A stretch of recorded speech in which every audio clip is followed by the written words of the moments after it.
अकेली माँ जिसने अपना 23 साल का बेटा खो दिया और इस खोखले सिस्टम ने उसके बेटे की मौत की कीमत 20,000 रुपए लगाई है। एक माँ अपने बेटे की मौत के इंसाफ के लिए दर दर भटक रही है और 11 मार्च को जुवेनाइल सिस्टम ने 17 साल के नाबालिग लड़के को बच्चा मानकर राहत दे दी। मैं पूछना चाहती हूँ, इस खोखले सिस्टम से क्या किसी के बच्चे की मौत की कीमत बस 20-25 हजार रुपए कानून को बहुत ज्यादा लगती है? सबसे बड़ा स्वाद, 17 साल का लड़का बिना लाइसेंस के तेज रफ्तार से गाड़ी चलाकर किसी की जान ले सकता है और ये सिस्टम उसे बच्चा मानकर राहत क्यों दे रही है? और उस गाड़ी पे ऑलरेडी 13 चलान थे और 9 चलान उसमें और स्पीड के थे, फिर भी नो एक्शन।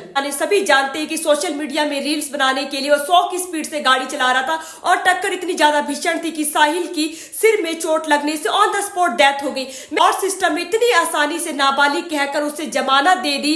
मैं पूछना चाहती हूँ कि क्या नाबालिग होना मर्डर करने का लाइसेंस है? एक अकेली माँ ने बिना किसी सहारे के हर दुख उठाकर अपने बच्चे को 23 साल तक पाला बड़ा किया, अपनी सारी ख्वाहिशों को मारकर रात दिन संघर्ष किया अपने बेटे के भविष्य के लिए और इस खोखले सिस्टम ने उस माँ के दर्द की कीमत, उस माँ के आंसू की कीमत, उसके कोख की कीमत 25,000 रुपए लगाई है। मैं पूछना चाहती हूँ, इस सिस्टम से क्या नाबालिग होना कोई भी अपराध माफ है?